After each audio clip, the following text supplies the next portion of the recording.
58. Welcome, everybody, to December 2nd, 2024 workshop meeting. Please rise for the Pledge of Allegiance. I pledge allegiance to the flag of the United States of America, to the republic for which it stands, one nation, under God, indivisible, with liberty and justice for all.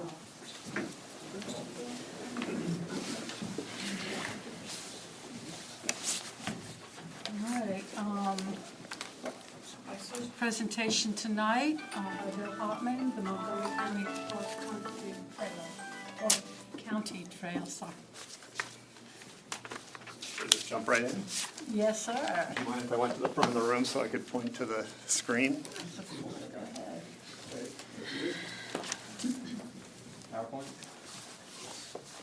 Yes, this is it. Thank you. Well, good evening. My name is Bill Hartman.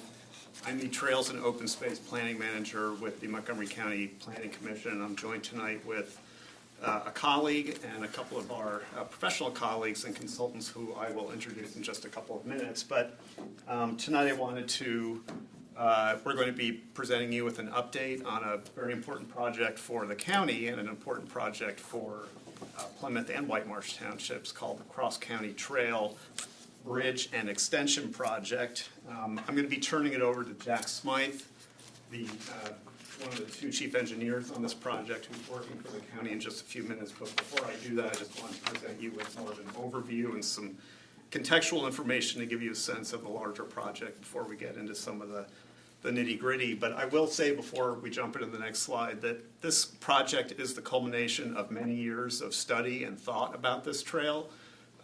Going back as far as 10 years ago when the first feasibility study was explored for where this bridge over Germantown Pike could go and where it would extend to from there. So if you can jump to the next slide. So just a little information about the Cross County Trail in general, and to give you some context. This is the eastern part of Montgomery County. This is, in orange here, is Plymouth Township. This down here is the Schuylkill River, and as many of you probably know, the Schuylkill River Trail runs along the Schuylkill River going into Philadelphia to the east, then ultimately to the other side of the county on the other end. And the trail that we're talking about tonight is the Cross County Trail, and basically it does extend and will ultimately extend from where it intersects the Schuylkill River Trail in Conshohocken, and it'll wind its way up through Plymouth Township, through White Marsh Township, ultimately up to, it actually goes like this. It winds its way up to the Green Ribbon Trail, Fort Washington State Park. It goes through Fort Washington Office Park. In Upper Dublin Township, it will wind its way, I'm going to lose my reach here, it's going to wind its way up here to Upper Moreland Township, and ultimately, at the very top, it will tie into the Pennypack Trail, which is an existing county trail in the northeastern part of the county. And so ultimately it will be 18 miles in length from this point down here at the Schuylkill River Trail up to the top terminus at the Pennypack Trail. Today about 8 miles of that trail have been constructed, so we have about 10 more to go. And I will say that every remaining segment of the Cross County Trail is either under study, in engineering, or in construction. So this is a project that has a lot of momentum, and we will be furthering the engineering construction of the trail over the next several years. This star right here, I just want to point out, this circle is really sort of the area that we're focusing on tonight. This star represents where the trail currently terminates. There are about 3 miles that extend off of the Schuylkill River Trail. Once you are in Conshohocken and you leave here, there are about 3 miles that are actually built. And then, as you probably know, it currently terminates right at Germantown Pike at the end of Chemical Road. I mean, the trail literally just stops. And so this project is looking at how you get over Germantown Pike with a bridge, and then ultimately the next 2 miles, once the bridge lands on the other side of Germantown Pike, how it winds its way up through White Marsh Township and then connects to another trail segment on Joshua Road near Erdenheim Fort. So that's the context that we're talking about tonight. If you could jump to the next slide. This is zooming in a little bit, and as I just described, here's the existing 3-mile segment that ends right here at Germantown Pike, and this purple line represents the approximately 2 miles of the trail. You go over Germantown Pike, wind your way through White Marsh, run along Flowertown Road, go up Joshua Road, and then this ties into the Erdenheim portion of the Cross County Trail. This is it's just under 2 miles. I think it's 1.83 miles in length. And when I talk about a trail, in this case, we're talking about a multi-use, minimum 10-foot wide paved trail. It's what we call a multi-purpose trail. It can be used by pedestrians, people on bicycles. Some people ride horses on our trails, not very often, but they do. But these are trails that are used for recreation, but they're also used as transportation. Some people actually use county multi-purpose trails to get to work, to get to destinations like a place to shop, to get to outdoor assets like Fort Washington State Park. So they're meant to serve as a means of getting from point A to B, as well as a place just to gain some recreational value as well. If you could jump to the next slide. Just a brief word about the project team. So this is a Montgomery County project. The Planning Commission is responsible for executing it. I am the lead on the project on the county side. Ella Miramontes, who I hope you don't mind me saying, is a Plymouth Township resident. She is the project manager on this project. We also have another person who's working on it, Brian Olzak, who couldn't make it tonight. This, as I'll talk about in just a minute, is a federally funded project. So we have federal funds that are being used for engineering and ultimately construction. Therefore, we have what's known as a PennDOT project manager who works with DVRPC, which is the Delaware Valley Regional Planning Commission. Joe Natal is our link between the county and PennDOT. And then we have our primary design consultant, Bowles Smythe Associates, and Jack Smythe and Mike Bowles are both principals in that firm. Next slide, please. The consultant team extends beyond just Jack and Mike. It's a multidisciplinary team because there are a lot of different factors that go into this project. This is a list of all the firms that are involved. I'm not going to go into each one, but I think it's important to note that we have a wide array of disciplines on this project, from structural engineering to geotech. It's no secret that there are a lot of sinkholes in this area, and there are sinkholes in the area of this project, so we want to make sure we have good geotechnical information when we're designing the project. A.D. Marble is our environmental and cultural, environmental studies consultant, and then we have a consultant that's focusing just on cultural resources as well. Next slide, please. So I mentioned earlier that this is a federally funded project. This is exciting in a bunch of different ways. This is a real project. This isn't just, we're not just talking about a hypothetical project. We have $2.5 million of what's known as community project funding from the federal government. This would flow through Madeline Dean's office as our federal congresswoman.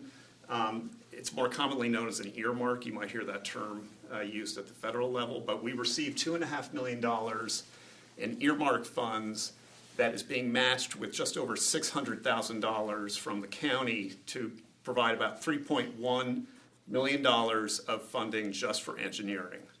That may sound like a lot of money for engineering, but this is a very complicated project, and we want to make sure we have enough money to pay for it. So engineering is fully funded. Beyond that, some of you may be familiar with what's known as the TIP, the Transportation Improvement Program. This is the project funding and planning mechanism that DVRPC puts together to look at long-range funding for transportation projects around the region, not just in Montgomery County. And it focuses a lot on things like bridges and roadways, but it also covers trails because they are a transportation resource. And in the fiscal year 2025 TIP, this project was identified for federal funding from what's known as the Carbon Reduction Program, or CRP. And the county received about $20.3 million from the CRP to fund the construction of this project. That includes the bridge, as well as the 2-mile trail extension that takes it up to Joshua Road. That might sound like a lot of money, and it is. But you'll see when Jack starts to talk about the project that the bridge alone is probably going to cost in the range of $10 to $12 million to get it over Germantown Pike. And then trails have gotten expensive. And they're expensive when you go through developed areas because you have to acquire right-of-way And the engineering becomes much more complicated. It's different than just going through an open rural area where you can put, or on an old rail line, for example, where you can just lay the trail down. When you're going through a congested area like this, it costs money to build the trail. But the good news is that we have all of this funding in place to not only pay for engineering, but ultimately to construct it. And from a timeline standpoint, we hope to have that done in the next 4 to 5, 6 years or so. Next slide, and last slide for me. So I mentioned earlier that this is the culmination of a lot of different work that's been done on this particular project. In 2015, a feasibility study was done that identified a number of potential alignments for the trail from Germantown up to Joshua Road. In 2022, we commenced with 2 further advanced feasibility studies, one that looked just at the bridge, and it examined all sorts of detail about where the bridge can go, the utility landscape in that area, which, as you can imagine, is very complicated. And it focused just on the bridge. And then we just completed this year a feasibility study that looked at what the preferred alignment of the trail would be once the bridge lands on the other side of Germantown and winds its 2-mile way up to Joshua Road. So there's been a lot of preliminary work that's already been done up until this point. And if any of you have nothing else to do and are interested in learning more about any of these feasibility studies, they're all on the Planning Commission's website with all the detail for each. So with that, I'm going to stop talking and turn it over to Jack, who's going to get into more detail. Thanks, Bill. My name's Jack Smythe from Bull Smythe Associates. If you can go to the next slide, please. We're just kind of refocusing with this slide to concentrate on, as Bill was mentioning, the area from Germantown out to Joshua. Next slide, please. So the feasibility study was a great starting point because it did a lot of coordination, especially with property owners directly around the area of Germantown. And it really started to nail down into what could be impediments towards building this bridge, especially over Germantown, since that is such an undertaking. That planning study and that feasibility study is our jumping off point and really provided a lot of great information. Now we're into preliminary engineering and then ultimately final design. So we're in a PennDOT process that involves concept design for the bridge and taking that concept design and then turning it into a more formal PennDOT type of review called a type, size, and location plan, where you're physically showing where the bridge will go, what it will look like, and start to really get into design features of the bridge. One of the other big starting points is called scoping field view. This project is going to need environmental clearance, so we're going to have to look at all the different resources, whether they're natural resources like wetlands, agriculture, noise, air, social resources, the socioeconomic resources, Section 106 or historic resources or archaeological. All of these things need to be studied, and Bill was showing our team that is going to be addressing these issues. All of that gets looked at in the environmental clearance of the project, and we're starting to go through that now. Geotechnical design, as Bill mentioned, is going to be very important for this project. We know the sinkholes are prominent through the area. Utility coordination, again, there's a later slide, I'll get to that one, but you know, it's spaghetti out there with utilities, so we need to understand that so we can place our piers for bridges. And very importantly, ongoing stakeholder coordination, really taking what the feasibility study did from a coordination perspective and moving that forward, starting with the municipalities, but then going into other stakeholders like the Historical Architectural Review Board and making sure we're touching base. We understand the historic nature of the area. Next slide. So this is a concept from the feasibility study. Again, it's kind of our jumping off point, showing chemical in Germantown and where the bridge would go. This is kind of close to how it would be aligned going over Germantown Pike. And that rendering shows a concept that it could look like. All of that is to be determined. But it was a great starting point for us to really get started back when we were getting into it in July and now through the fall as we were going out in the field and starting to get our mapping for this project. Next slide. This is just a slide showing the sinkholes. I'm sure you're finally attuned to these types of issues. But, you know, there are some existing ones out there that are known and obviously others that are yet to be determined, but that's going to be a big factor in all of this. This slide is just to show that we're very cognizant of the utilities in this area. You have a major gas transmission line that runs along Plymouth Creek. You have a lot of electric shown in red. And so the yellow line is the gas.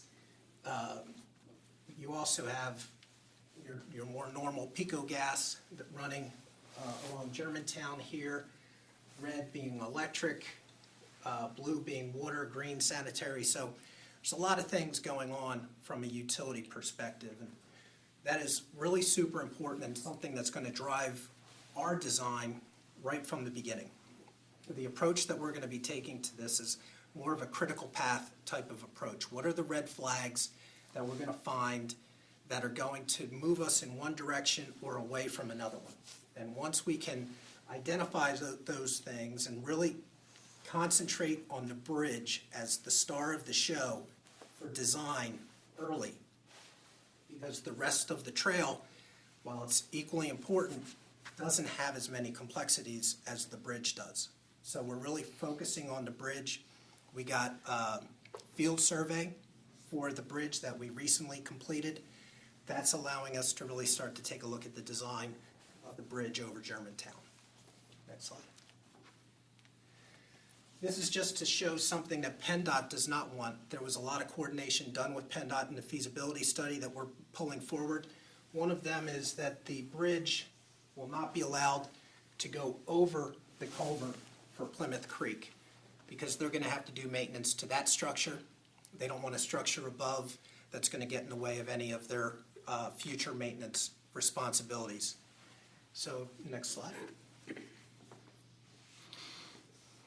This being the lime kilns, we will be continuing coordination. It's going to be an area of focus, and obviously meeting with the HARB is going to be something that, as we move forward, is going to be something that we start as a continuation of the feasibility study, but then continue through our design process. Next slide. So this is going more towards what the alignment could look like. The purple is a structure, and the length of that is about 600 feet. So that's why the cost is, getting up there. We're going over Germantown first, and then going over the creek second. And then there's the ravine down there that we need to address as we come back to an at-grade type of situation in the Meeting House Business Center. So we have some photos, 1, 2, and 3. The first one, looking back towards existing. We go to the next slide. So the trail will be coming off through this grass area and coming in between this area here, and this is where we're going to start to go up. And then the next photo is from the existing trail looking back towards Germantown here. So the trail is going to follow through there. You can see the gas transmission line markers, so we're very cognizant of them. And then the next photo, this grass area, the bridge will be at full height at this point. So one of the things that we're looking at is the vertical clearance issues. 17 and a half feet of vertical clearance from the road to the bottom of the bridge. And then you have to add about 4.5 to 5 feet for your bridge beams and bridge decks. So it's up about a good 21 feet or so for the trail itself. So we're also making sure to take into consideration the sight lines towards the traffic signal. And are they maintained with the design speeds that are out there? If not, you traffic signal ahead type of equipment, things of that nature. But we're looking at all of that right now. Next slide. When you do touch down, the green is a dedicated trail. So that means that there is no other conflicting type of operations. It's not next to a road. We do have that later on, and I'll get into that. But this is a continuous dedicated path that goes out to Butler Pike through the business center. And great coordination was done in the feasibility study with owners of the business center and Danella as well. So once we get to Butler Pike, we have two alignments that you could choose to go across Butler Pike. One would cross right here close to the business center driveway, and one would be further down. And we have photos to show you why we're looking at both. So the next slide. This is Butler Pike towards Germantown. This was from our field study, and the reason that this location, which was put forth in the feasibility study, why is it being looked at? We're looking at doing a rapid flashing beacon to do a mid-block crossing of Butler Pike. So sight lines are very important, obviously, and we know that traveling towards the intersection, speed is an issue as well. So we're concerned about this location because even that small little hump could play a factor in your sight lines. So if you go to the next slide.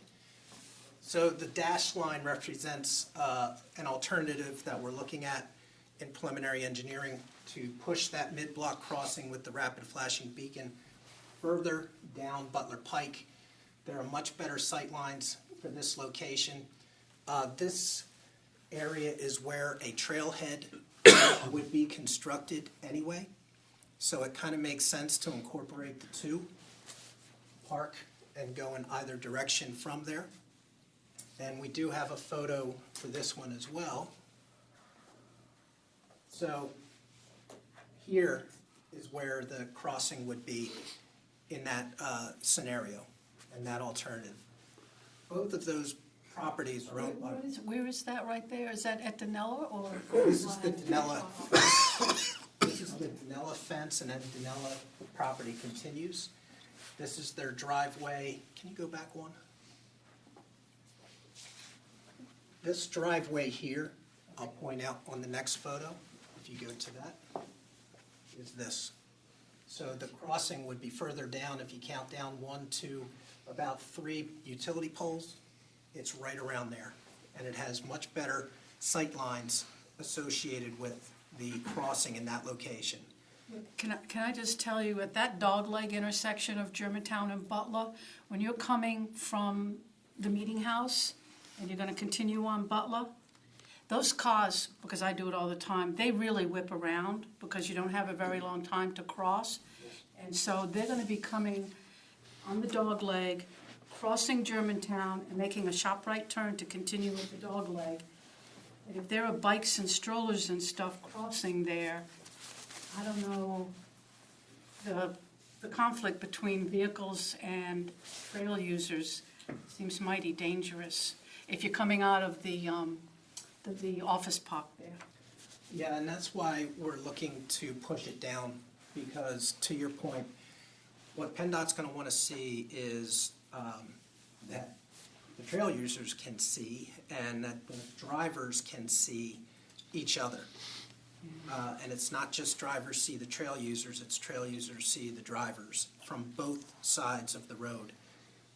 So from a sightline perspective, when you take into account the speed, and it may be something where the speed limit is 35, but your 85th percentile speed of what most people are doing out there is higher. Yes. And so, really getting an understanding of what your sight lines need to be is important. And that's the reason, the primary reason that we're looking to see if this is the better location. That's one of the early things that we're going to be doing in this design process. Next slide.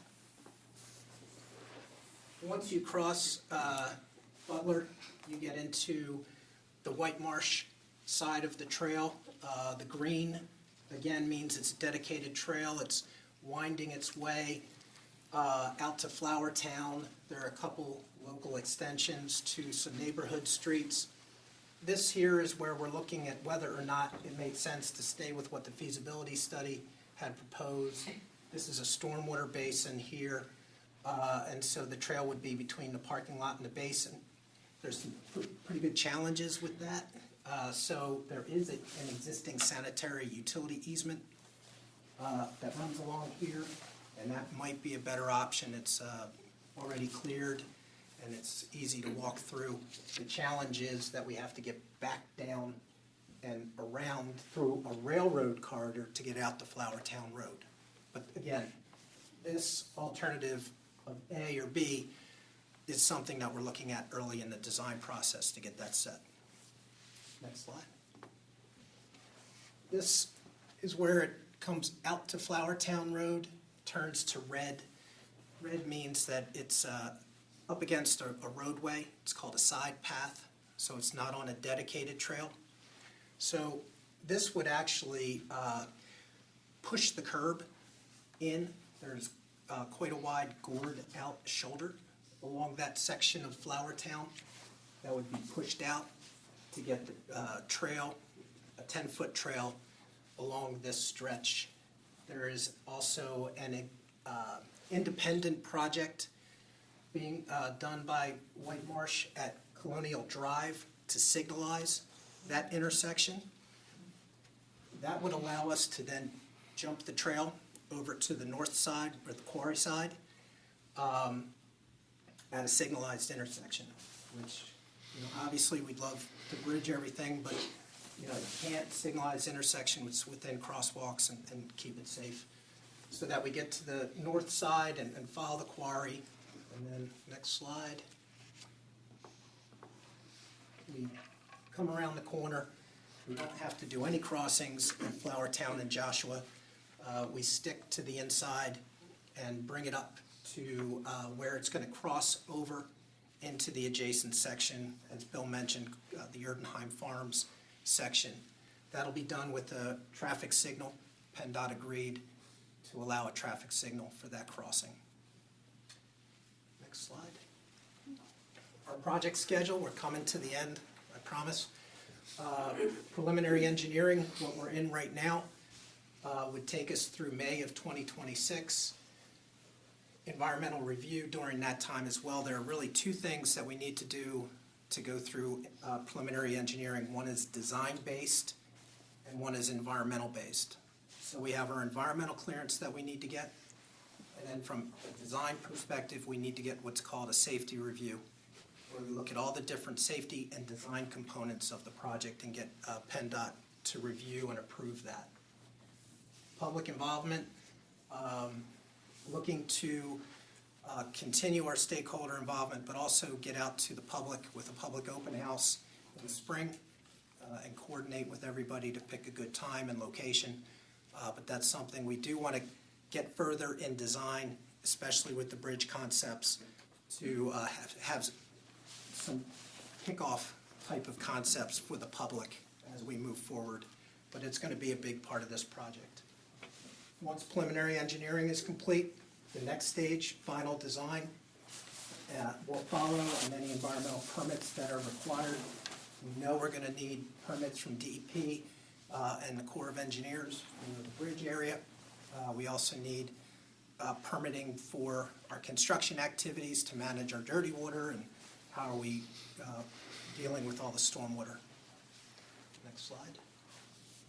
Public participation is basically just indicating that it is a big part of this project, and we wanted to start out with the municipalities, and then from there, as we move forward, we're going to have more focused stakeholder group activity that we're going to be coordinating with the municipalities on.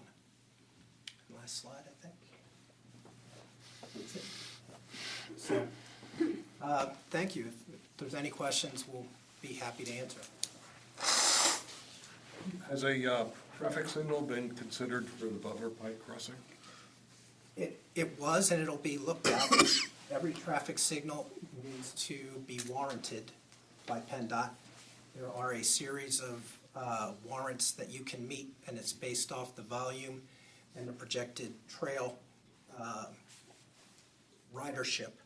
So we would be looking at whether or not PennDOT would warrant a traffic signal at the location, similar to what they did on Joshua.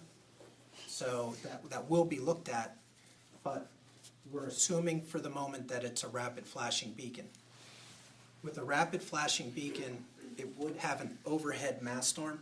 You can have different kinds. You can have side-mounted beacons as well with a crosswalk signage. Because of the speed of Butler, we would absolutely propose an overhead mast arm, like it was a traffic signal, and have the beacon equipment on it that when it was pushed and actuated by a trail user, it would start the flashing of the beacon. But yes, we will look at that. So you're talking about a crosswalk there when it crosses Butler? Either up at Danella or at, Correct. Correct. Yeah, they would be, the trail user would be within a crosswalk setting. And there would be equipment on either side for push-button actuation or video detection. The trail user is there. It sets the beacon such that vehicles are supposed to stop to allow for the trail user. That's why the sight lines are so important, so that the drivers and the trail users both have line of sight towards each other. yeah, because you also don't want traffic backing up, those who are turning left and right off at Germantown down Butler. Absolutely. Another reason that pushing it further down and away from the intersection helps, because to your point, I know that it backs up on Butler approaching Germantown. Yes, it So having that distance away, and that's something that we're going to be looking at, are the cues of what the queue is on Butler Pike approaching Germantown as well. Just a general question, are motorized vehicles allowed on the trail? Only maintenance. I have a couple of questions. First of all, I want to say thank you for this. It's super helpful to see this. And in general, I am very much in support of a cross-county trail. I think it sounds like an amazing idea for cyclists and walkers and runners and, I guess, horses. And thought of horses, but that sounds great. A couple of quick questions. What is it you would need from the township? So I assume you're sharing this with us just informationally, but is there a point at which you need Plymouth to do something, approve something? The biggest things is just making sure that you're involved so that when you're starting to get questions from residents that are asking, what is this, that everybody is informed. We have notice of intent to enter letters that have gone out. Those letters are to inform residents or property owners in the area that there could be people out there doing field surveys or taking samples. That would be step one, and that's kind of low complaint level type of stuff. But once we get into final design, there's a right-of-way phase. And the right-of-way phase is where we're going to go out to property owners that we need either right-of-way or easements from, follow the PennDOT process in doing it. We can't negotiate until a certain point, but I'm sure that there's going to be calls at that point and what's going on. And so we really want to make sure there are certain things that would be needed from the township if it involved the traffic signal and the rapid flashing beacon. So traffic signals, for the most part, are owned by the municipality and maintained by the municipality. So if we make changes to Germantown and Chemical for timing or whatever it might be, we would come in with a form that PennDOT needs that says that you support it and would be okay with it. The rapid flashing beacon at Butler would be a new traffic signal device. Beacons are permitted by PennDOT, so it is a traffic signal device. That also would be something we would be working with the township. Is part of the engineering study to look at what the impact would be? I don't imagine building a bridge over Germantown Pike is something that happens in a day. So is part of it looking at what the impact to traffic would be for, like, what length of time and the impact day to day? Absolutely. So in preliminary engineering, part of our safety review is looking at the traffic control plan. So we're going to be looking at how to stage the construction efforts and spending a lot of time on Germantown at Chemical.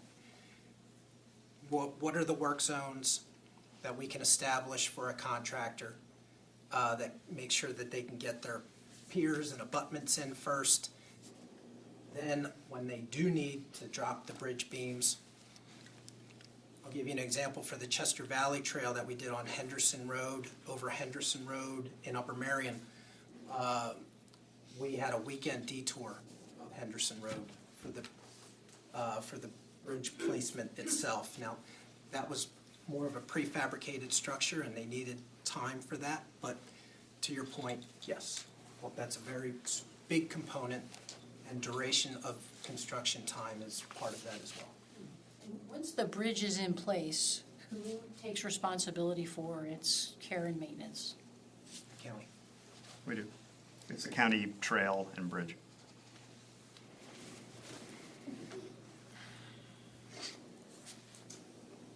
Thank you very much. And will you be holding, I know you've had meetings in the past about these trails and all. Do you anticipate holding meetings soon in Plymouth, like at our community center or something where you can put up the big poster boards of your photos and? Yes. The public open house will be more of an interactive type of meeting. We haven't gone through the format of it yet to see what type of, if we'll have a small presentation or if it'll just be board-based. It'll follow up on everything that was done in the feasibility study and the manners in which they did it. But we'll be bringing in the new information, and it's good to do a little presentation here or there, but really what we want to do is just listen and be there to get feedback from the residents and property owners. I have just one other question. If something were to happen in the bridge, like from an engineering perspective, or if the bridge doesn't happen, does the rest of the project happen, or does it just stop? Like, what happens there? The bridge is a committed feature of this project. Okay. So, So the bridge will happen? yeah, every project has what's called a project need, a purpose and need, that once you establish those needs, that's what you're bound to as you move the project forward. And getting over Germantown, that's a need. Okay, thank you. Thank you. It's very informative. Thank you. Anyone else?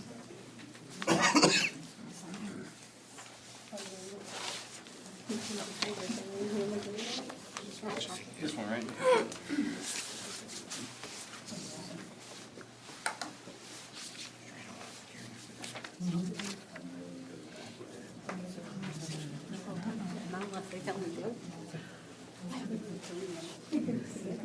Okay, so,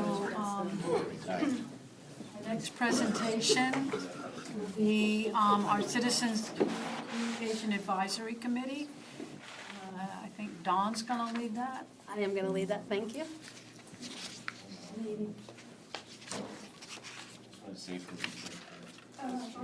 As Brandon is queuing that up, I'll also just note that it's not on the agenda.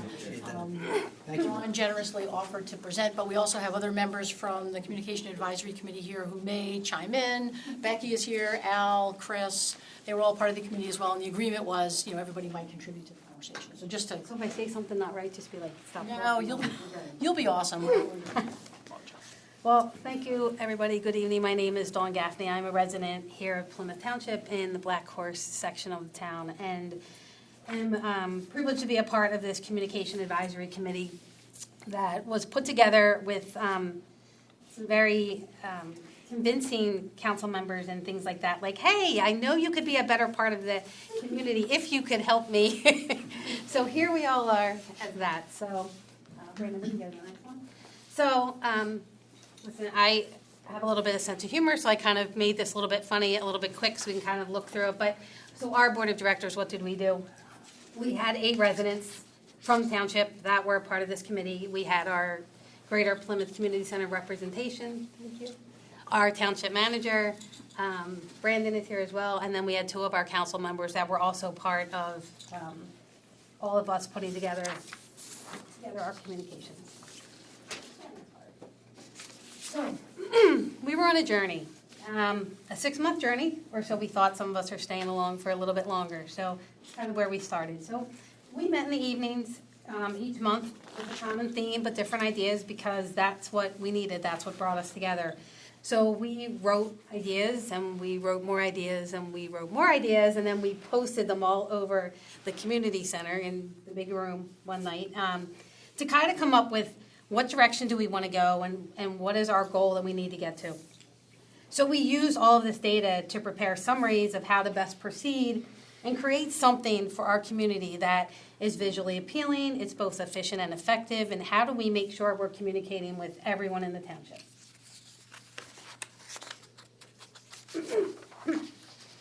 So our purpose and processes. So really part of the purpose of this was to assess how does the township communicate out to all its residences, and then what means of communication can we use? Can we use our website, Facebook, all of these media content in order to do this? So part of this here was who was our audience, who was our content.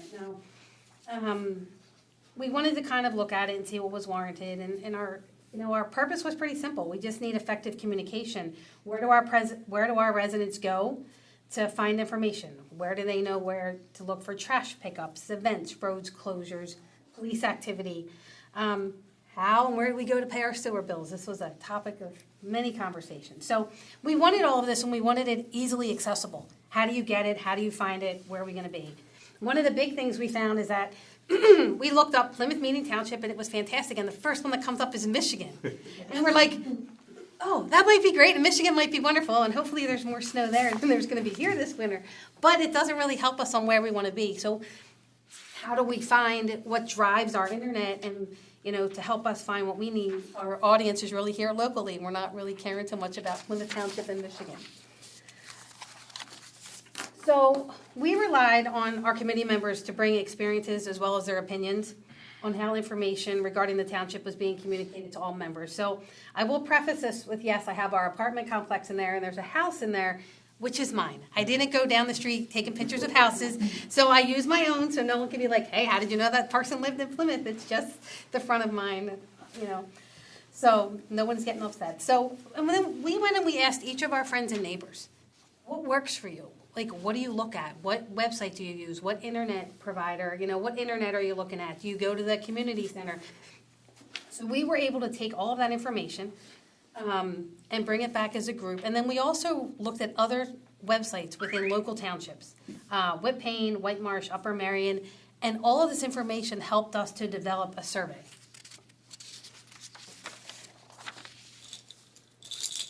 So here we go. Survey questions.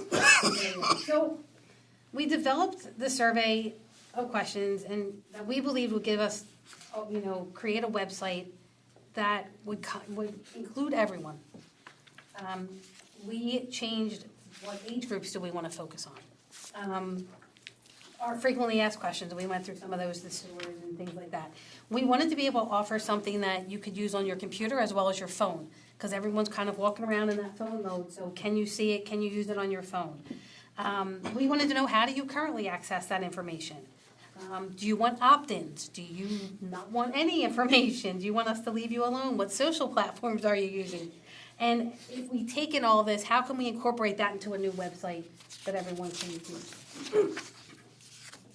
So we were really happy with our survey results.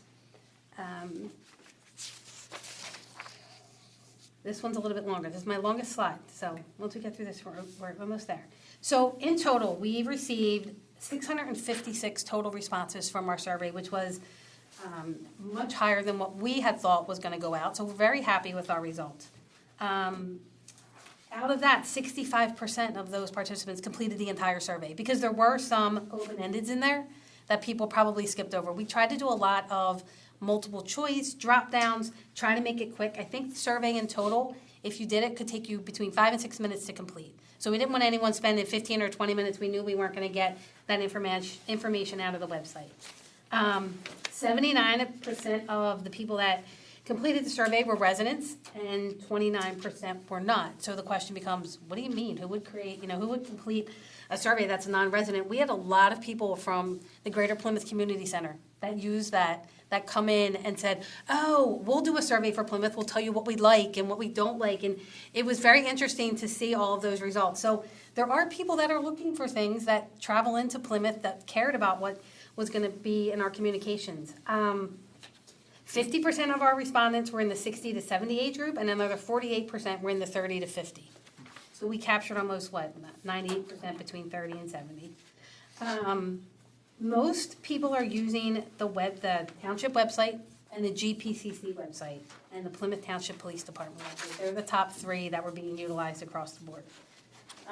Facebook pages that are reviewed, Plymouth Township, GPCC, and local neighborhood pages. We talked a lot about that because there are some local neighborhood pages, but we're also trying to find an in to be able to communicate with those neighborhoods because they're very sensitive to who's in their neighborhood and they don't want that outside source in there. But how do we get in there and how do we communicate and bring all of this, to everyone's attention? Our GPCC emails, our program brochures, and bulletin boards also brought high remarks back in. Digital signs and township newsletters, word of mouth, and flyers were also some big pieces that came in.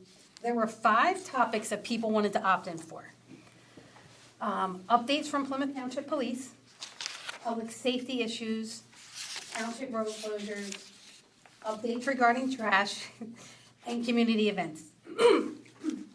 And most alert notifications, people wanted just a little bit of information in like a text or email. Not too long, just kind of concise to the point. How do we get that?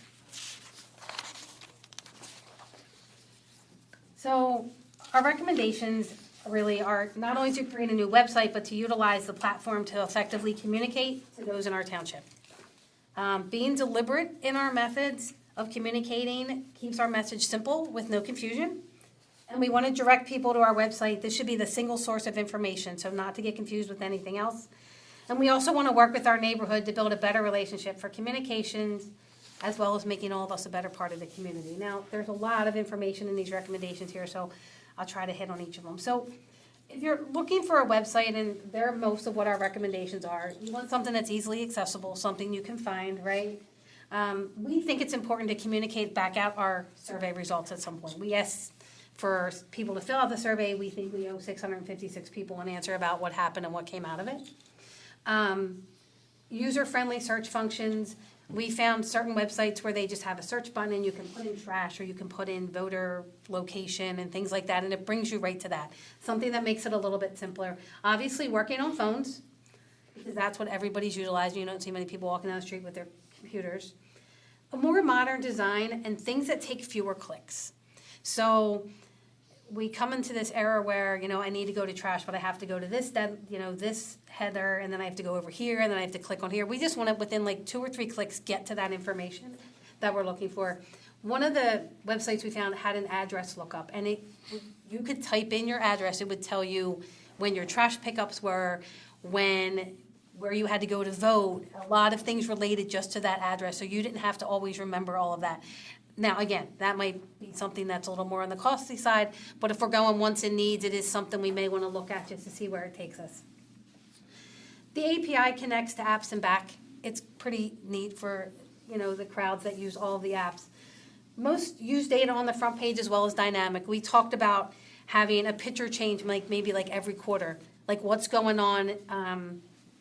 I'm just going to bring this up. Like we have Santa in the wintertime on the trucks, maybe that's a picture for the winter. And then in the spring, maybe there's something going on at the ball fields or whatever it is. Bring something, that everyone can celebrate that we've done in the last quarter or whatever that may be. People like the newsletter, and we thought about this a lot. We don't want to get rid of the newsletter, but we thought maybe if we put it out, instead of twice a year, put it out 4 times a year, but make it a little shorter. Just those big bullet point things that people know what's coming up, what you can do within that quarter. We would also like to permanently keep on our committee advisory team, we think that utilizing the team between a liaison, between the council members and between neighborhoods would be a great connection to make sure we're communicating effectively. And then obviously, we're going to utilize those contacts within those neighborhood groups. That is it in a nutshell. Thank you, everyone, for listening to me, for letting me be a part of this group. Appreciation to all my group members as well. Thank you. Good job. Well, that was really terrific, and I really appreciate how much time all of you residents have put in for this. We know it was needed, we know it's important, so what you did was important. And I was just curious, there were 8 residents plus a lot of buy-in from council and various township entities. Did you pretty much represent the whole township, your Black Horse? I know Chris is the Valley, I know Al's Copeland area. Did you pretty much represent the whole township? We had, I forget where he was from. We did really think we came through across the board in the township. And if we didn't, when we went to find information about our residents and our, especially those in apartments that maybe weren't as relevant, we went to the apartment complexes and tried to drop off those surveys and make them part of this, conversation as well, to include as many as we could. We did think about it and try to go across those borders and make sure everyone was included. That's great. Any questions from people about?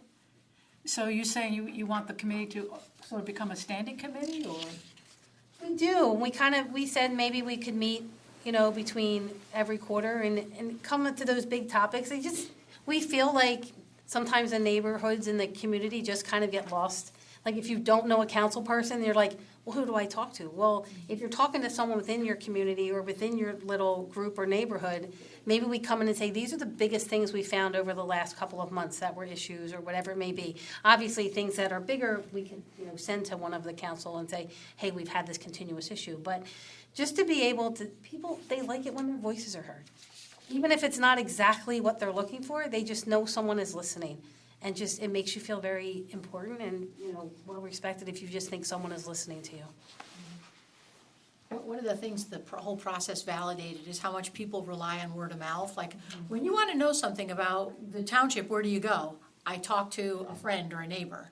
So we thought, we have to make sure we're doing a good job equipping lots of people with good, valid, timely information, because people are talking to each other, sometimes before they go look at the website.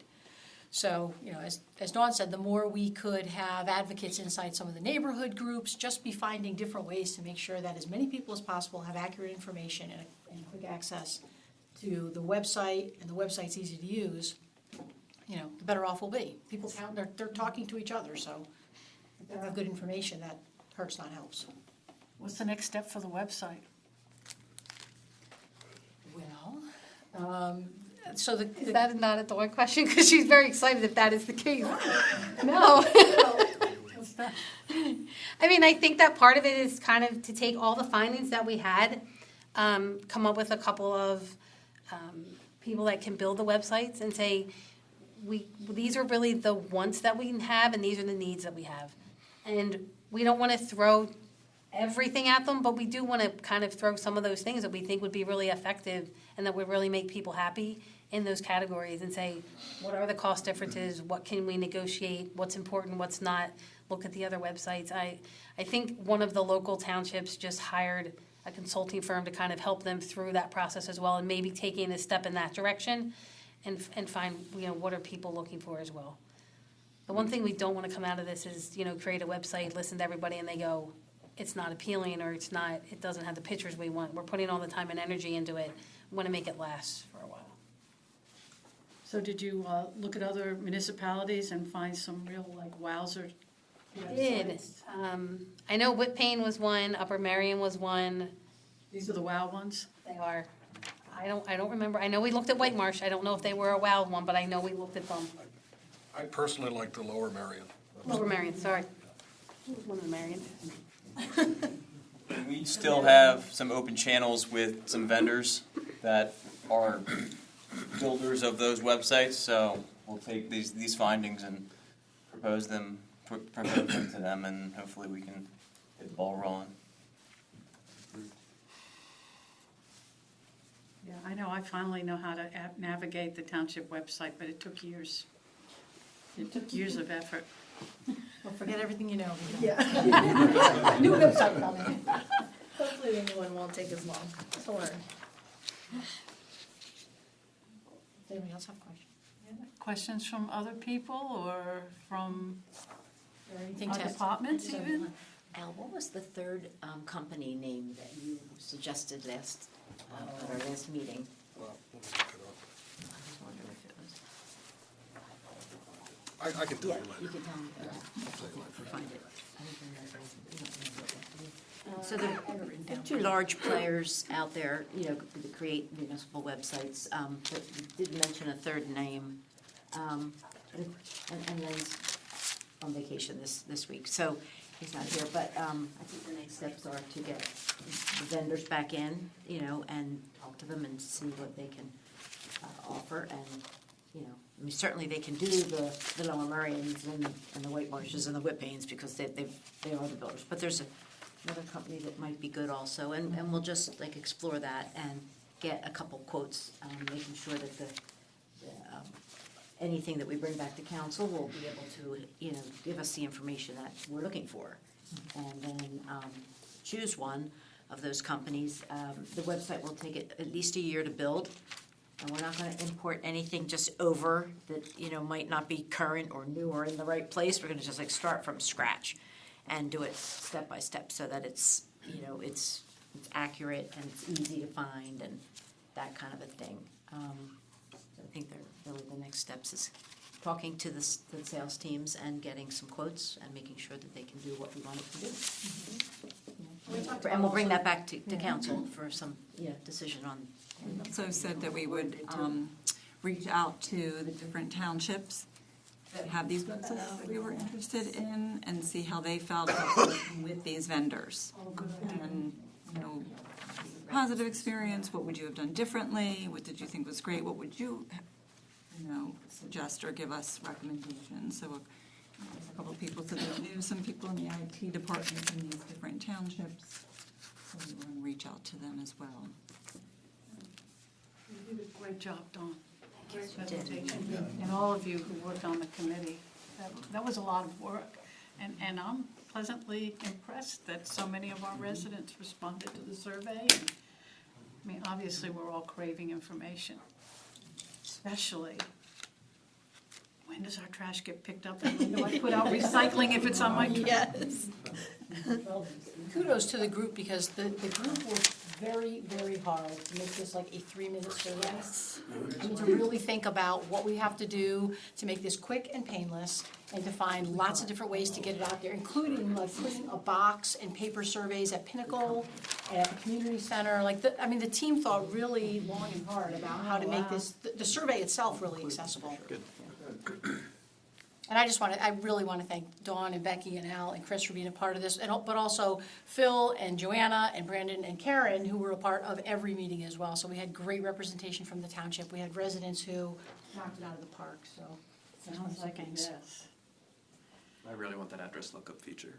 Yeah, I like that. That was one of the best things we found. I mean, everything, because that's so many questions, like, answered. Right. Like, where do I vote? It's Thanksgiving and it's my recycle day. Do I have to wait till next Thursday? No, get out early. I was asking. Karen was saying, who's your state rep, who's your council? Yeah. Yeah, all of those things. All the contact information thing. Things Do to you the remember Crawford what County. website we found that on? We had it written down. We have it somewhere. It's definitely Lower Merion now. Oh, is it Lower Merion? They have a lot of money there. That's true. Okay. Well, thanks again, and we'll talk about creating a standing committee. I guess I don't know what's involved in that, but we'll figure it out. I didn't think so.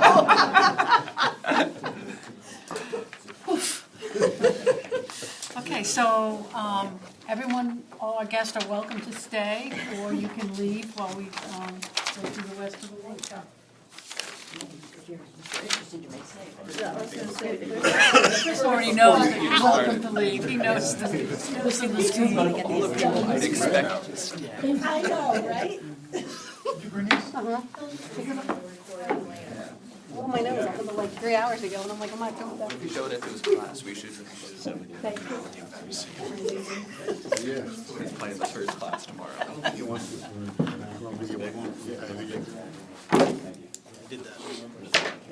Hey, thanks, Brandon, for running it. Yeah. See you guys. Okay, good night, thank you. Brandon. Bye, thank you. Okay, for our regular meeting, we will be swearing in a new police officer, Michaela Franey. How do you pronounce her last name, please? Find out before I say it. We'll listen in as she takes the oath. Do we have somebody, do we have a district justice on board? Jody, I'll check with Chrissy, yeah, I think Jody's available. Okay, Yeah, so that'll be, Jody will do that.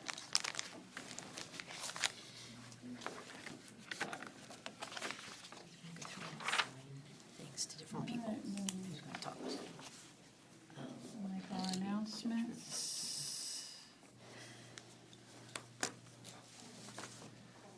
All right, administration, anything special, Karen, or? No, nothing special here, I guess, just wanna, assign these, right? Right. So we'll have a change of time of our meeting. Our regular meeting will begin early at 6 PM, and hopefully we'll be able to get through everything. I mean, that I'll probably take off the agenda because we'll be announcing it at the time of the meeting, right? It's more of a reminder right now. Gotcha. You know? Right, Yeah, right. because Yeah. next week, if you come All at of you 7, walked the in at meeting 7, may we be started at almost over by 6. now, so. We announced it at the last meeting. Yeah, we haven't, we've had it on here, but we'll announce it, just for everybody's, so everybody can remember tonight, reset your phone or anything else you might have to do. But yeah, that'll come off.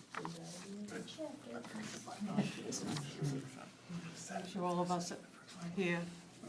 All right, someone want to announce the reorganization meeting that will occur in January? Okay, Aaron, thank you very much. The budget ordinance, first and final consideration. Is that done by It could be the solicitor. the citizen ordinance? I think I've done it in the past. Okay, Summarize it. thank you. And then, Mike, do you want to do our sewer rate increase ordinance as well? Thank you. Yeah, there's one more. And one more ordinance, the historic district ordinance update, which really we're just mirroring what White Marsh has already done in that joint board, so Mike will take that. All right. Is that it, Karen, for administration for the workshop? Yes. Okay, thank you. Police and public safety. Chief, we have a request for a stop sign. I didn't make the request, but I understand that it came from, Chris heard it first. Yeah, so we had a resident, concerned resident that would like to see a bus stop at Virginia and Reynolds. Currently, if you think about Pleasant Road, Virginia Road, and Valley, they all run parallel to each other. Currently, Pleasant Road has stop signs at Woodbrook, Clover and Pleasant, and Reynolds and Pleasant, and Irwin and Pleasant. So there's actually on Virginia, there is a stop sign, a three-way stop at Woodbrook and Virginia, and there's a stop at Clover in Virginia, and there is not one there's only a two-way stop on Reynolds, just for Reynolds. So Virginia does not have a stop, and then at Irwin there's a four-way stop. So there's three bus stops, if you will, for the older kids, the middle school kids, and the elementary school kids right at that intersection. And they get a lot of speeding, and I know it probably doesn't meet the warrants. I don't know if you did a study or not. I did research. There've been no crashes there in the last 3 years, and there's been no traffic stops at that intersection in the last 3 years. And stop signs aren't meant to reduce speeding. But so I can't recommend that it's necessary, but it's hard pressed to say don't do it if you have residents saying that there's problems with the school buses there. So I also have some other ideas that we're gonna do, but I can't say that it's a bad idea to put a stop sign, a four-way stop there. Well, are people, Chris, are the residents saying that vehicles are not stopping for the school bus when it has its A flashing little lights? bit of both, yeah. They said they've had incidences where, cars are going right around the school bus, speeding. But I went by there in the morning, there's a lot of kids sitting on that corner. And, again, if you're, I know it doesn't meet the Warrens, but, when you look at Pleasant, you almost feel like when you're on Virginia, you almost want to come to a stop. Like I feel like almost feel like you should be stopping. But I went out there and looked at it, and as I was talking to him on the phone, actually, the concerned resident, somebody went around a school bus at that moment. So he said, "You're not going to believe it, but somebody just was speeding and went around it." So. Well, it was flashing and had the stop sign out and Yeah, everything, yeah. and all a bunch of kids out there. Yeah. Go figure. So, from that standpoint,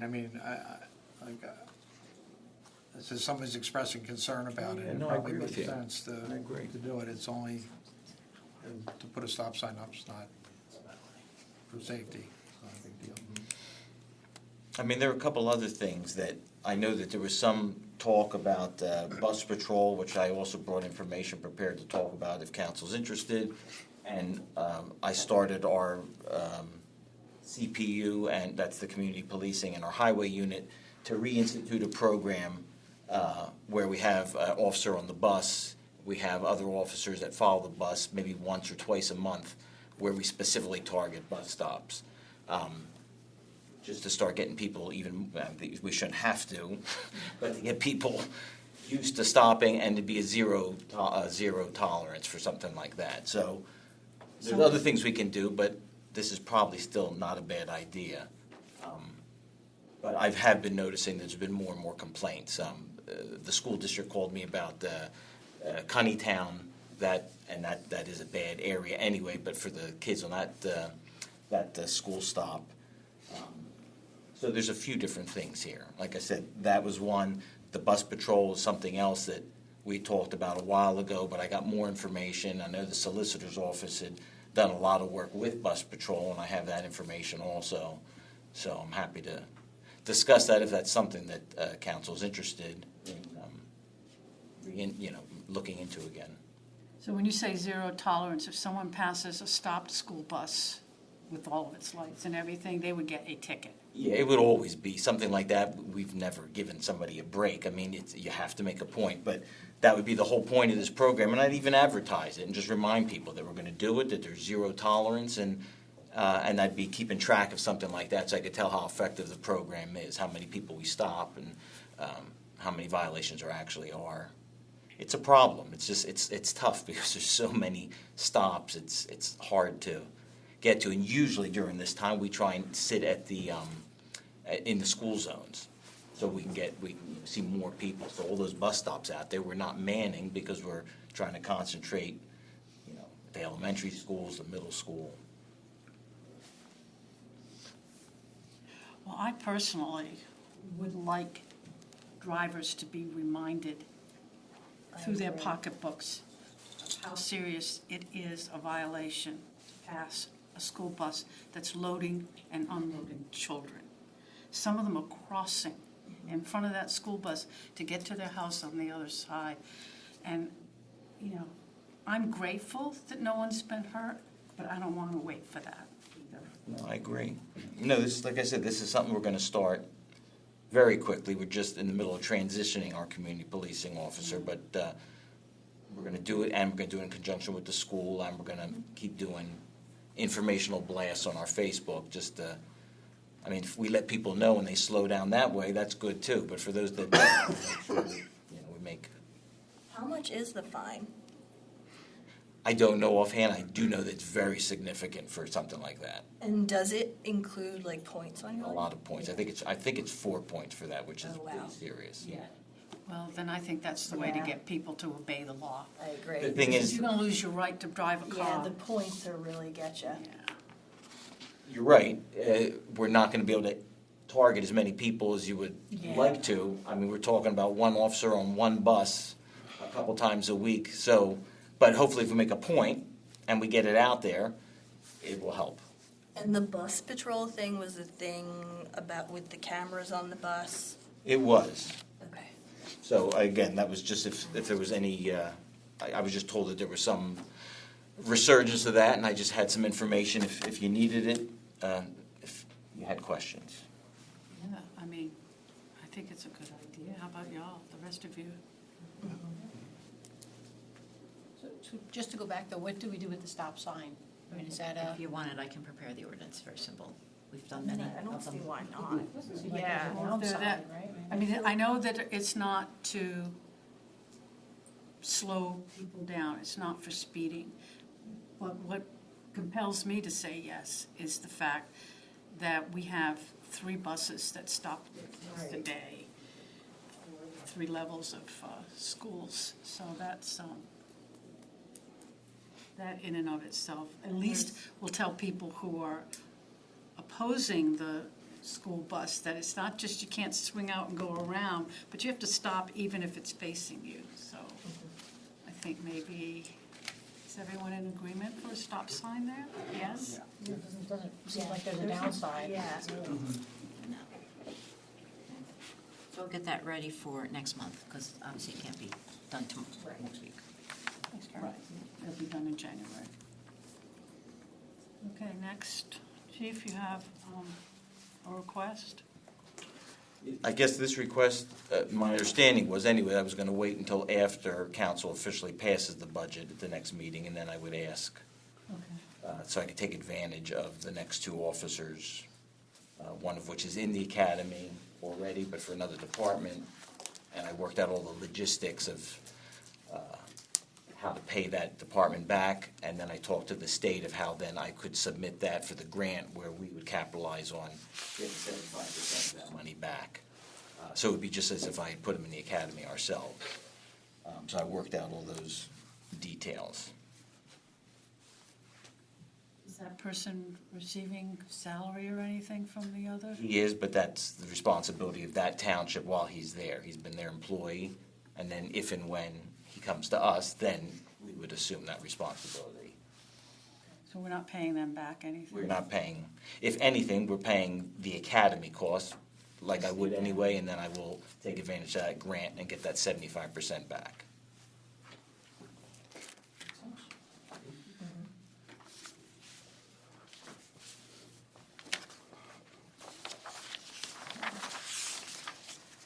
All right, we're back to the draft ordinance and resolution on the fire alarms, burglar alarms.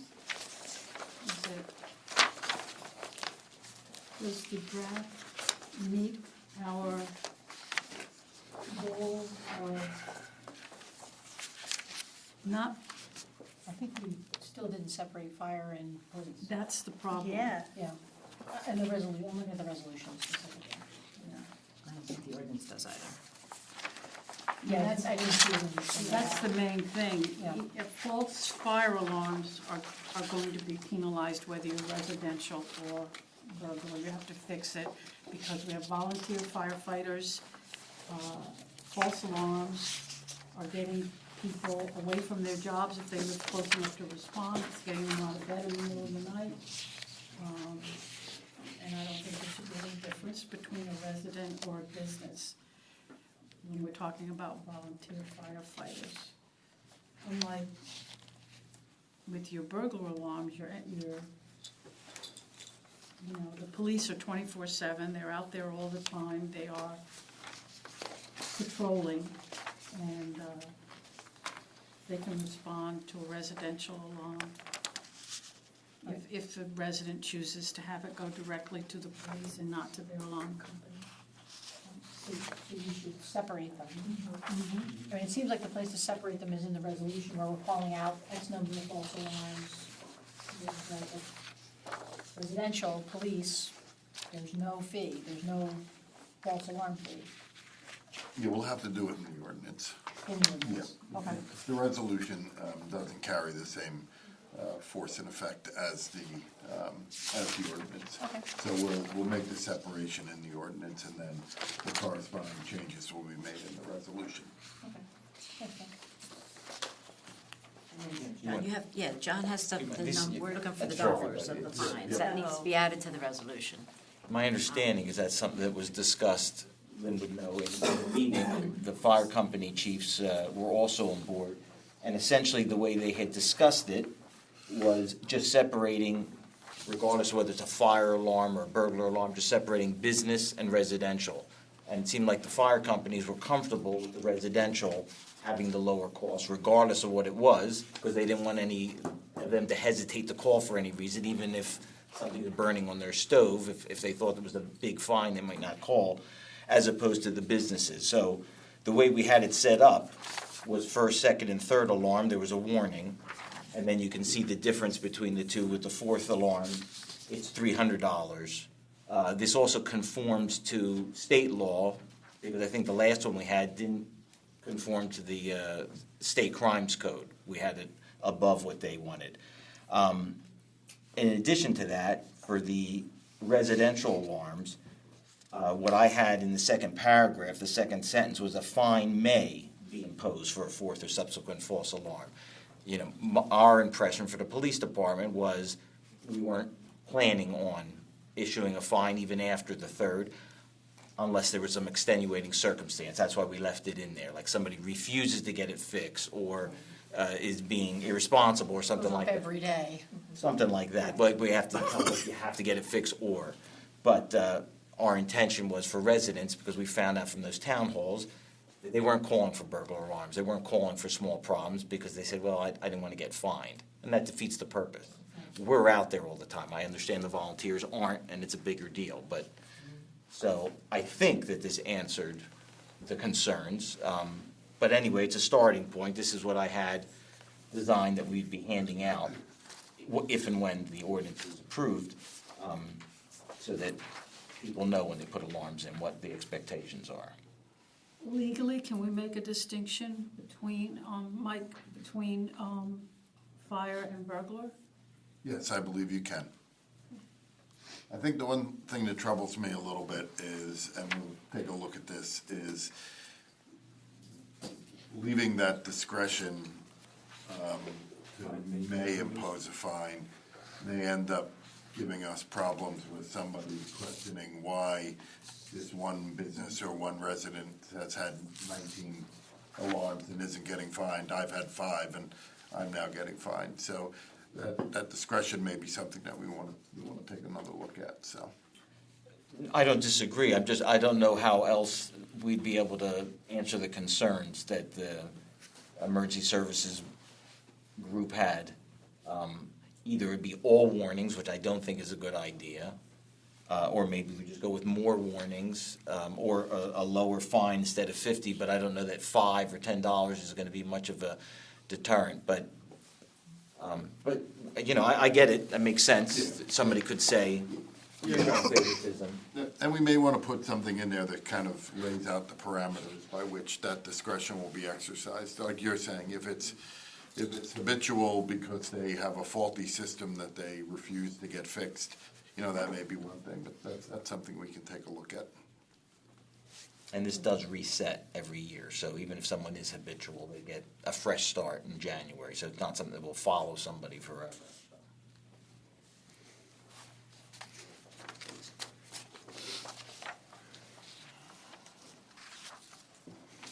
Okay, so that will just get more work, and we will limit discretion to parameters. And some things may be beyond their control. Like something like that, set it off.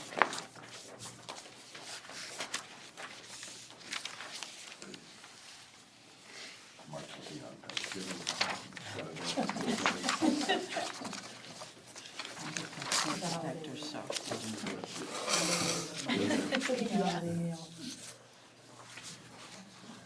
Okay, time to do snow announcements. Anyone want to take that? Okay, continue. Anything else from Public Works?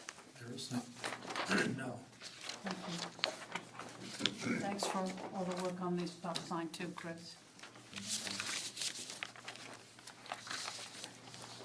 Okay, engineering, anything? I have nothing tonight, thank you.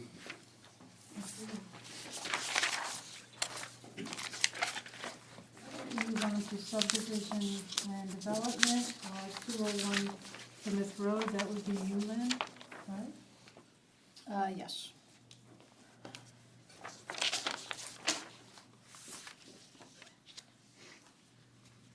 Next is 2070 Butler Pike. I believe that's me. I know 2070 Butler on the left-hand side is. Yeah. See those signs from half a mile away? I actually have to check out. Sandy Hill Road, the Riverview Land Development Extension, that is. Nick. It's you, Nick.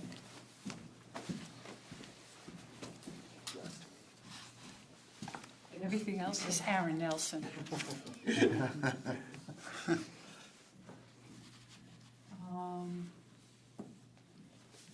All right, St. George thing. So 14 St. George is oh, actually. that one's waived, so St. George, that's Lynn for the Well, St. it's George. actually gonna be Mike, because it's gonna be a conditional approval. It is, you'll see the memo here, Oh. ready for conditional approval. So that would be Mike, and Mike will need a resolution for that conditional approval. I'm sorry, which one are we talking about again? St. George Coptic Church. Okay.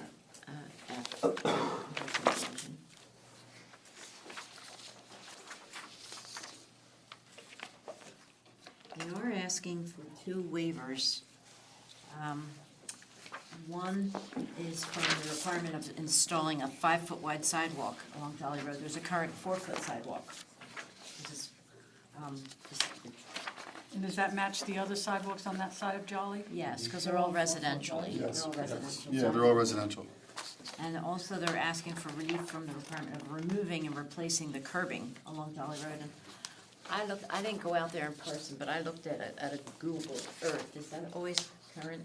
Yeah, it's pretty good. Yeah, it's pretty good for that purpose. So they have a curb out there. It's probably not the required height due to paving over the years, but they have a curb, and they have a sidewalk, and it would just be the requirement to, I guess, Yeah, I think the existing curb that's there is good enough to direct stormwater to where it's supposed to go. Yeah. It's not, doesn't meet the township code requirement of Right. a A brand new reveal of 8 inches, but Right. it's good enough for what What they have. they're. I'll double check with Joel. There's a couple blanks on the fees, but the sewer. We don't have the building yet, right? So we don't. I mean, I guess they told us the square footage of the size of the building, but there was a church on this property in the past, and it's been closed for a little while. And then I don't know if the Korean church uses it now or not, but they were leasing it to another church in the meantime, but then the St. George Coptic Church purchased it, and like I said, I don't know if they're having Sunday services now, but the church will be a church. The use hasn't changed, so I'm not really sure about some of the fees, but. And then the impervious coverage is changing too.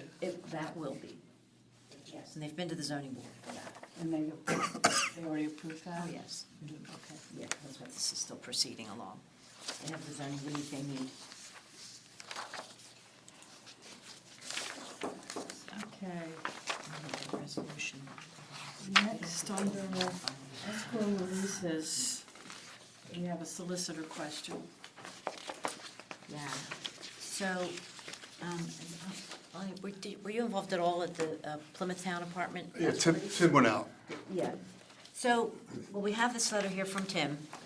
I guess the difficulty with this one is that the Tornadoes are selling Plymouth Town Apartments after all these years. Right? Yeah, it's a big deal. Upwards of 300 apartments now, I think, there.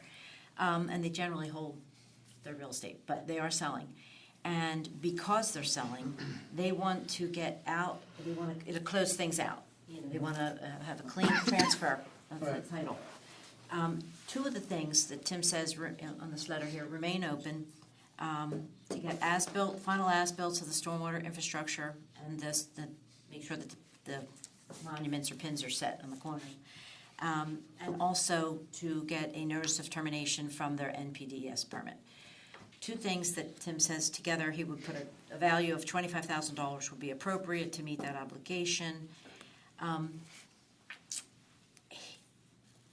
think Tim was thinking that, you know, if the Tornettos put up $25,000 in cash escrow to handle those two things, they're responsible to close out those two things, then they could sell this project without having this, the current developer's agreement that we have in place and make it cleaner.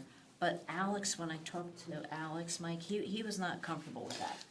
Yeah, we're not. You're not, okay, so then this is more of a solicitor's discussion than a engineering discussion as far as how to Yeah, accomplish we this. walked the site and all the public improvements are in according to the approved plan, and there's really no issues from an engineering standpoint, other than the as-built plan and the terminating the earth disturbance permit. And the pins and markers too? Well, that's the as-built plan. Yes, part of that. Yeah, Part of that. the survey information, the survey, and then the termination of the MPDS permit. And that, we think, all that can be done for 25 grand or less.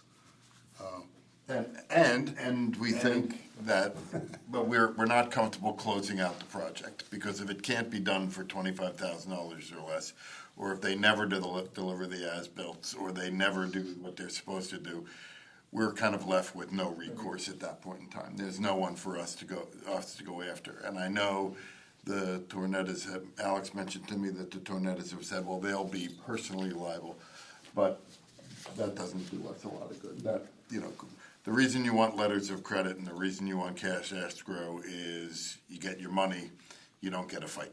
If we have to go after them to try to get as-built or something along those lines, then if we don't have the project still open, then we have a fight on our hands. So we have a hammer when the project is not closed out. So we like our hammers. And even with either cash or another letter of credit or some other financial guarantee, you still want. We want to keep the project open, right. But we're comfortable with returning the letter of credit if they put up the $25,000 cash. So if they want to be able to close out that letter of credit, they don't want to have to renew that. We're fine with doing that, but we would rather not close out the project until we have everything and Lonnie and Tim can say the project's complete. And That's fair. again, 99.9%, this is going to go off without a hitch either way, but it's that 1% that we're just concerned about.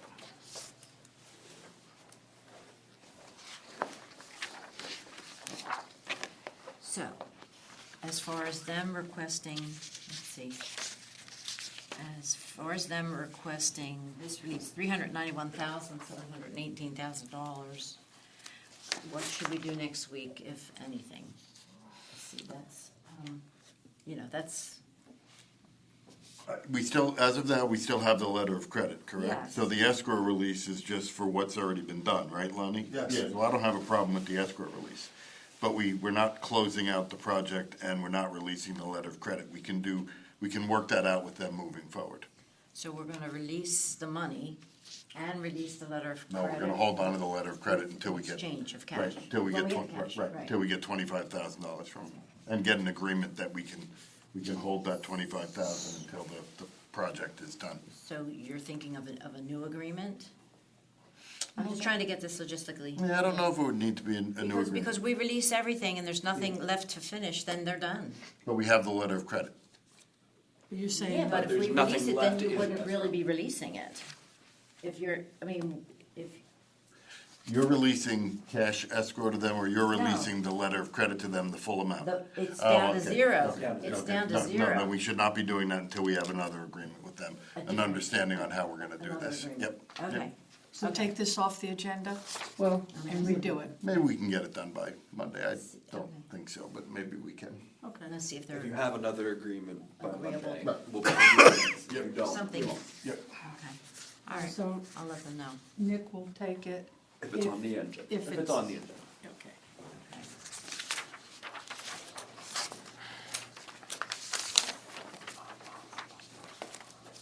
I do have another one, another escrow release, if I'm able to add it to the agenda, for 2622 Butler Pike. They just came through with another one, kind of past the deadline, but they did submit it, so actually I think it's on my desk. Wondering if that could be added to the agenda. Do you have a problem with adding it? Nope. Okay, so And- that is. Who will that be, Lynn? That'll be Lynn, All right, so yeah. what's the address on that one? 2622 Butler Pike, it's Craft Custom Homes. Oh, right. Yeah, right, on the Powell property. I know it now. Yes.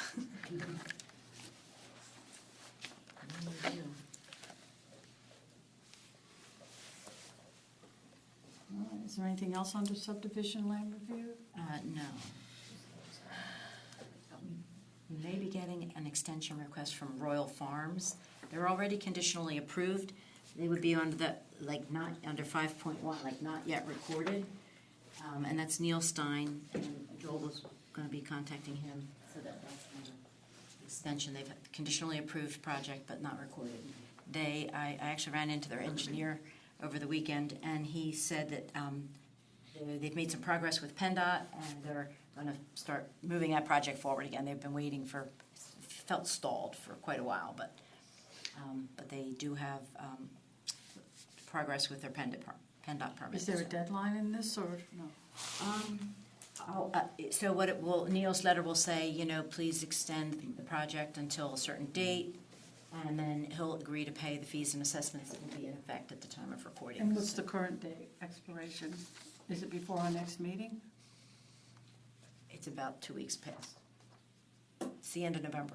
It's not our responsibility to track these, but I recognize that he missed it. It was November 27th of 2024, was the deadline by which he was supposed to get his plan recorded, and he didn't, and he hasn't. But like I said, I ran into the engineer, made me look, and his last extension was until November 24th or 27th.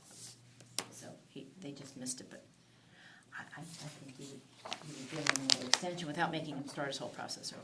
He's done it before. Yeah. Okay.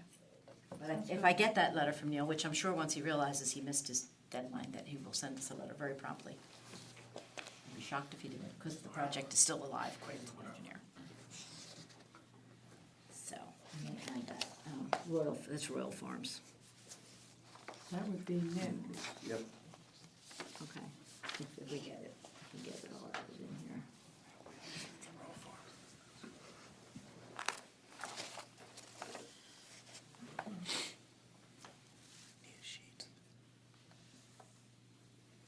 Anything else under subdivision and land development? Sorry, 2 ads.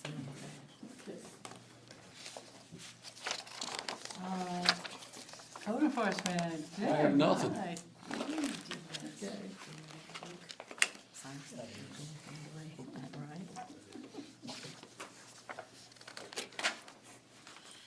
All right, we have 2 zoning hearing board announcement. Anyone want to take those? I'll take them. Yeah, the one, the Vandalay Industries is, you've seen that. Yeah, it is a joke. It's a Seinfeld episode. An export. It is. So, Importing and exporting. actually, it's indoor sports facility. It's a Seinfeld episode. If somebody's Clean it name, up. would they actually choose that? So somebody named their company after it. Shows it to be funny. Oh, about That that. could possibly be someone's last I get name. approval just for the creativity, Names. right?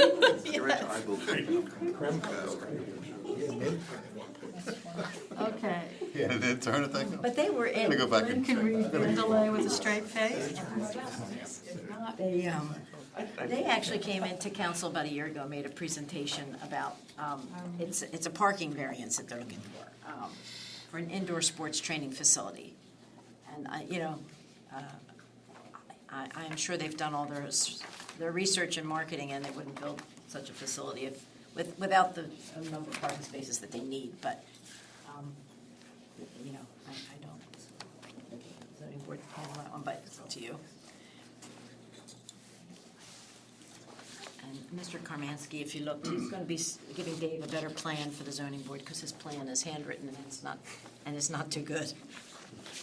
In fact, it's pretty, it's just awful. It's just not even accurate. But a new plan is coming for that one. Would that only be on if he provides a new plan in time, or Well, either way? that, I guess, would really be up to the zoning board, if you ask me. He needs a better plan. This one, not only is it poorly done, it's incorrect, so. But Dave, so when we went over it, Dave changed a little bit of his application, and we made sure that we advertised it properly, so the neighbors get the right notice. But this guy, this application just needs to be done. But the zoning board will, It's 700. Yeah, I mean, school him at the meeting? well, if he provides a new plan, I think he'll be fine. This plan is just not accurate.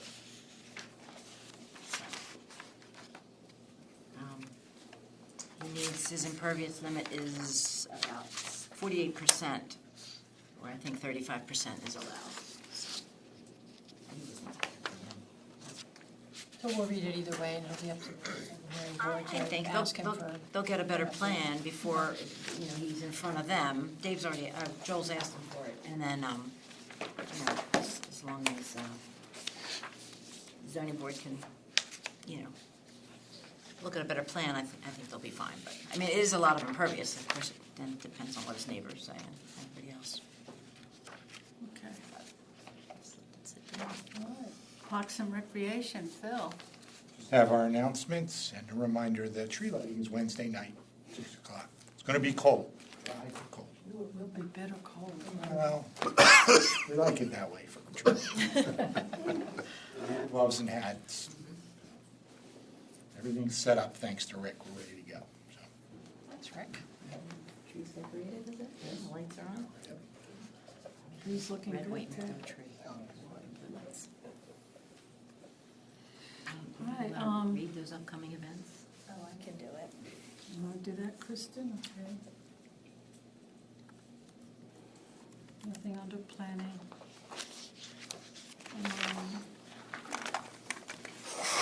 Some board vacancy announcements.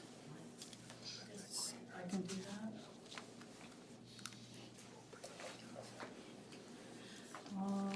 Okay, who's on deck for the Cunningham update?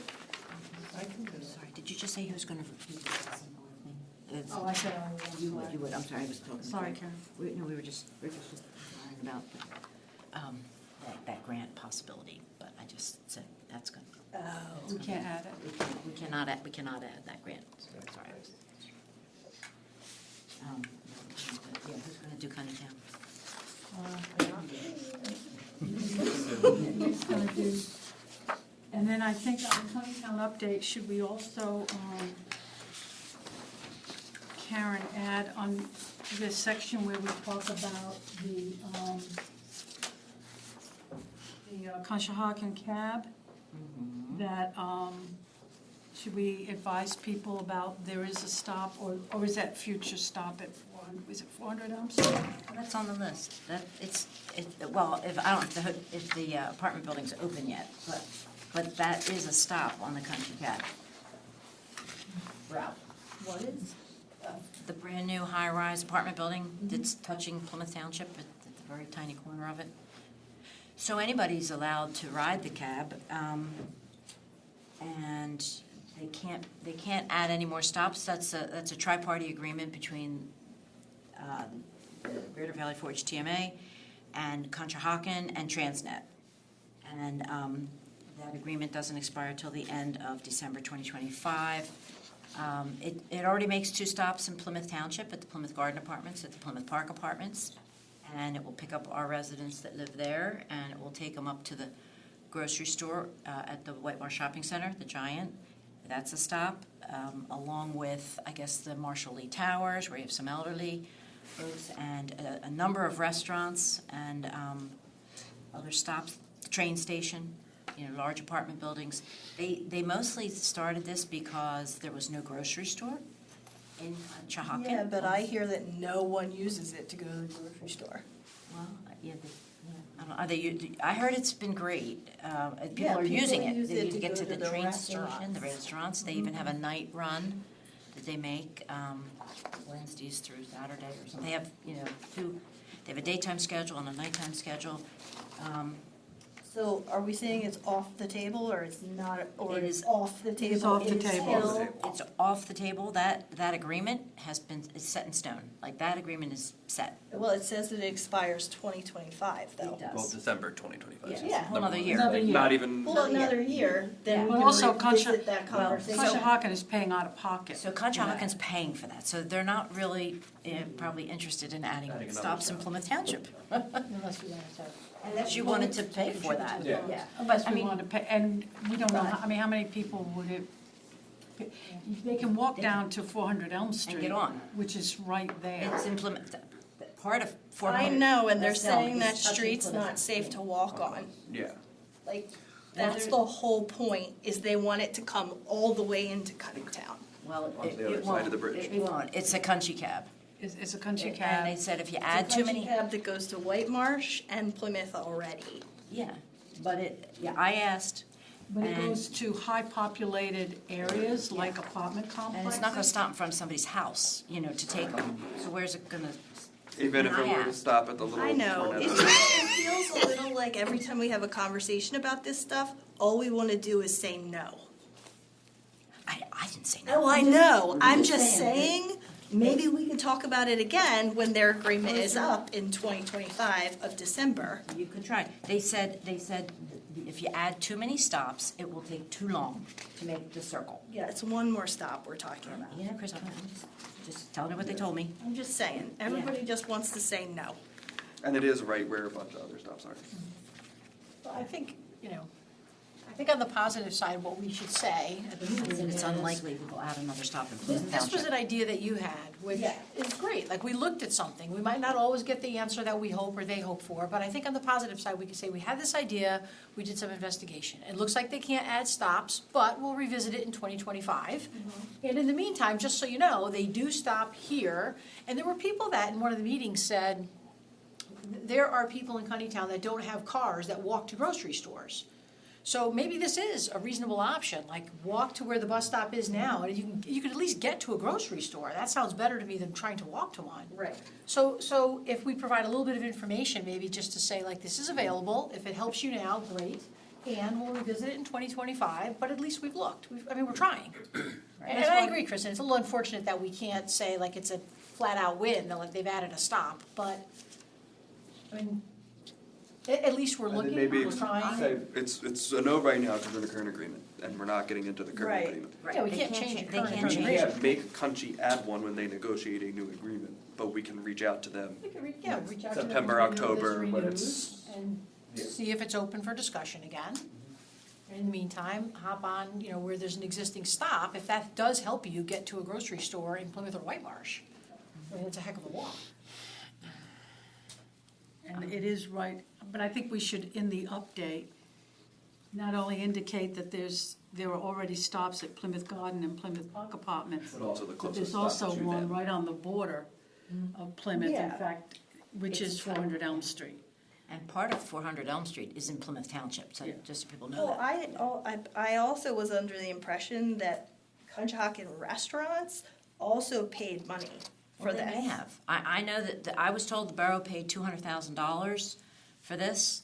And I don't know how much, but I would imagine they did. Yeah. Because it benefits them. I mean, I would imagine it did. They did pay.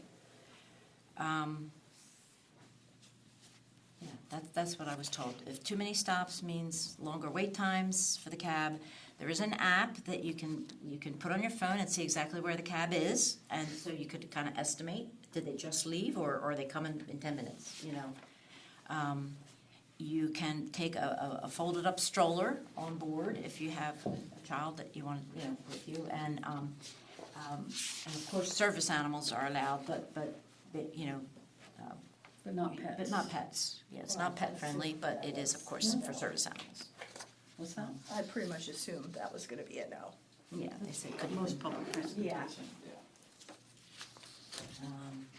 Unless it was a service dog. Of course, yeah.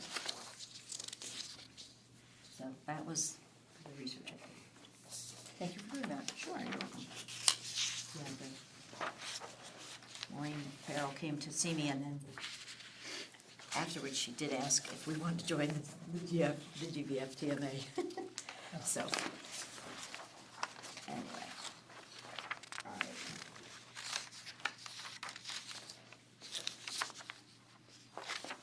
And Nick's going to take. Okay, are there any questions on the Cunnytown update? I think Karen hopefully highlighted I highlight everything that was new that's new.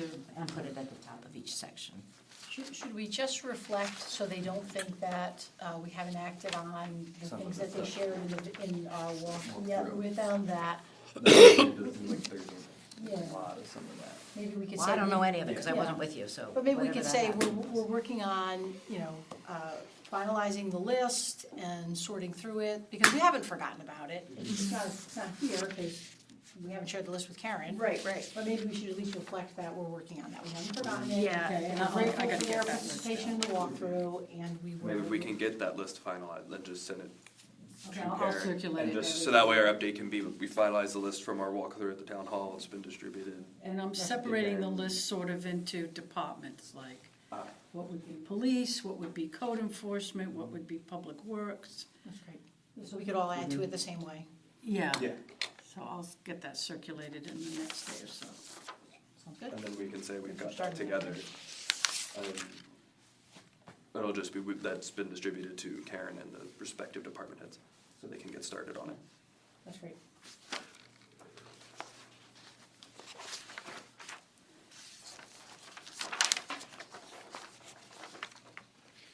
Okay, is there anything else for tonight? No, meeting adjourned. Go into our executive session.